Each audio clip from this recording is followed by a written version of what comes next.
മുഖ്യമന്ത്രി പിണറായി വിജയനോട് പിണക്കം തുടർന്ന് ഗവർണർ ആരിഫ് മുഹമ്മദ് ഖാൻ ഒരേ വേദിയിൽ അടുത്തിരുന്നിട്ടും മുഖ്യമന്ത്രിയും ഗവർണറും തമ്മിൽ സംസാരിച്ചില്ല. മുഖ്യമന്ത്രിയുടെ മുഖത്ത് നോക്കാതെയാണ് ഗവർണർ അഭിവാദ്യം അർപ്പിച്ചത്.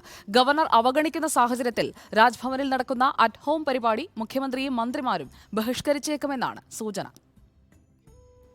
സർക്കാരിനോടും മുഖ്യമന്ത്രിയോടുമുള്ള തന്റെ സമീപനത്തിൽ മാറ്റമില്ലെന്ന സന്ദേശമാണ് ഗവർണർ നൽകുന്നത്. ഇന്ന് റിപ്പബ്ലിക് ദിന ചടങ്ങിലും ഗവർണർ മുഖ്യമന്ത്രിയോട് മുഖം തിരിച്ചു.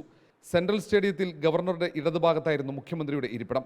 20 മിനിറ്റോളം തൊട്ടടുത്ത് മുഖ്യമന്ത്രി ഇരിക്കുമ്പോഴും സംസാരിക്കാനോ അഭിവാദ്യം ചെയ്യാനോ ഗവർണർ തയ്യാറായില്ല.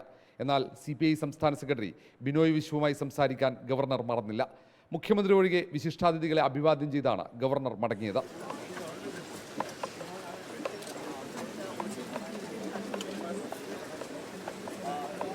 നയപ്രഖ്യാപന പ്രസംഗം വെട്ടിച്ചുരുക്കിയ ഗവർണറുടെ നടപടിയിൽ മുഖ്യമന്ത്രിക്ക് കടുത്ത അതൃപ്തിയുണ്ട്. പരിമിതി കാരണമാണ് മന്ത്രിമാർ ഉൾപ്പെടെ ഗവർണറെ കടുത്ത ഭാഷയിൽ വിമർശിക്കാതിരിക്കുന്നത്. ഗവർണർ നിസ്സഹകരണ സമീപനം തുടരുന്ന സാഹചര്യത്തിൽ ഗവർണറെ അവഗണിക്കാനാണ് മന്ത്രിസഭയും ആലോചിക്കുന്നത്. ഇന്ന് വൈകിട്ട് രാജ്ഭവനിൽ നടക്കുന്ന അറ്റ് ഹോം പരിപാടിയിൽ മുഖ്യമന്ത്രിയും മന്ത്രിമാരും പങ്കെടുത്തേക്കില്ല. നേരത്തെ മന്ത്രിമാരുടെ സത്യപ്രതിജ്ഞാ ചടങ്ങിന് ശേഷം ചായ സൽക്കാരത്തിൽ മുഖ്യമന്ത്രിയും മന്ത്രിമാരും പങ്കെടുത്തിരുന്നില്ല. റിപ്പോർട്ടർ, തിരുവനന്തപുരം.